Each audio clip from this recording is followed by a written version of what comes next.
Livro Reconhecer o Enviado de Deus, Pedro Dong, capítulo 3. Tema desta semana: Apóstolos, enviados de Deus no Novo Testamento. Meta de hoje: leitura das páginas 52 a 54. A dificuldade encontrada por Pedro. A intenção de Deus era que na igreja não houvesse nenhuma separação entre judeus e gentios, nem qualquer outra classe de pessoas. Gálatas capítulo 3, versículos do 27 ao 28, Efésios capítulo 2, versículos do 14 ao 19 e Colossenses capítulo 3, versículos do 10 ao 11. No entanto, para alguém como Pedro, que aprendeu a vida inteira a se distanciar dos gentios, isso ainda era muito difícil. Pedro não teve nenhum problema em pregar o evangelho aos judeus. Pelo contrário, mesmo sendo açoitado e preso, manteve-se firme em fazer aquilo que fora incumbido pelo Senhor. Atos capítulo 4, versículos do 18 ao 31. A grande dificuldade no ministério de Pedro começou no capítulo 10 do livro de Atos, quando o Senhor lhe mostrou a visão de um lençol cheio de animais imundos. No dia seguinte, indo eles de caminho e estando já perto da cidade, subiu Pedro ao eirado por volta da hora sexta a fim de orar.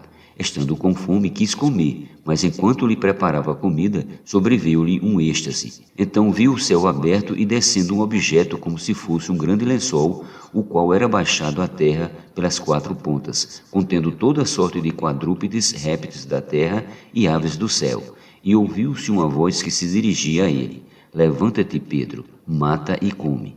Mas Pedro replicou: De modo nenhum, Senhor, porque jamais comi coisa alguma comum e imunda. Segunda vez a voz lhe falou: Ao que Deus purificou, não consideres comum. Sucedeu isto por 3 vezes e logo aquele objeto foi recolhido ao céu. Versículos do 9 ao 16. A princípio, Pedro não havia entendido que os animais imundos representavam os gentios, aos quais ele deveria pregar o evangelho para receber a salvação e a purificação de seus pecados pelo sangue de Jesus. Pedro só entendeu com clareza do que se tratava a visão quando chegaram os homens da parte de Cornélio e lhe contaram que um anjo havia mandado procurá-lo. Ele foi até Cornélio e, quando chegou, disse: Vós bem sabeis que é proibido a um judeu ajuntar-se ou mesmo aproximar-se a alguém de outra raça. Mas Deus me demonstrou que a nenhum homem considerasse comum ou imundo. Atos 10, 28. A vontade de Deus era que o evangelho chegasse tanto aos judeus quanto aos gentios, e para isso ele enviou Pedro, um de seus apóstolos. No entanto, Pedro sempre teve dificuldade em lidar com os gentios. O próprio Paulo registra isso em sua epístola aos Gálatas. Quando, porém, Cefas veio a Antioquia, resisti-lhe face a face, porque se tornara repreensível.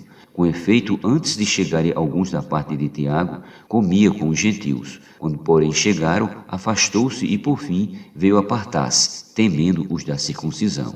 E também os demais judeus dissimularam com ele, a ponto de o próprio Barnabé ter se deixado levar pela dissimulação deles. Quando, porém, vi que não procediam corretamente, segundo a verdade do Evangelho, disse a Cefas na presença de todos: Se sendo tu judeu, vive como gentil e não como judeu, porque obrigas os gentios a viverem como judeus. Gálatas capítulo 2, versículos do 11 ao 14.